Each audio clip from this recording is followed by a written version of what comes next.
Sa bawat kanto, sa bawat tahanan, may Pilipinong nangangangarap. Isang ama na gustong bigyan ng magandang kinabukasan ang kanyang pamilya. Isang ina na patuloy na nagsusumikap. Isang kabataan na may pangarap ngunit kulang sa pagkakataon. Ito ang dahilan kung bakit nandito ang Team Bayanihan Philippines. Isang grupo ng mga negosyante at individual na may isang layunin, ang itaguyod ang bawat Pilipino patungo sa mas maunlad na kinabukasan. Ito ang dahilan kung bakit nandito ang Team Bayanihan Philippines. Isang grupo ng mga negosyante at individual na may isang layunin, ang itaguyod ang bawat Pilipino patungo sa mas maunlad na kinabukasan. Dito, hindi ka nag-iisa. Sama-sama nating itatayo ang ating pangarap. Hindi lang negosyo, kundi sariling kumpanya ang pwede mong maitayo sa tulong ng aming suporta.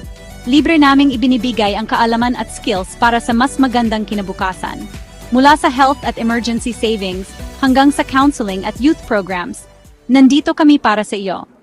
Bawat miyembro may sariling negosyo para sa mas magandang kinabukasan ng ating bayan, para sa kalusugan at talento ng kabataang Pilipino. Sa Team Bayanihan Philippines, hindi lang ito negosyo, ito ay isang pamilya, isang kilusan, isang bayanihan. Sa Team Bayanihan Philippines, hindi lang ito negosyo, ito ay isang pamilya, isang kilusan, isang bayanihan. Sumali sa Team Bayanihan Philippines ngayon, magsimula ng negosyo, matuto, at makatulong sa iba. Sama-sama nating buuin ang isang masaganang hinaharap, Team Bayanihan Philippines. Dahil ang tunay na tagumpay, sama-samang inaabot.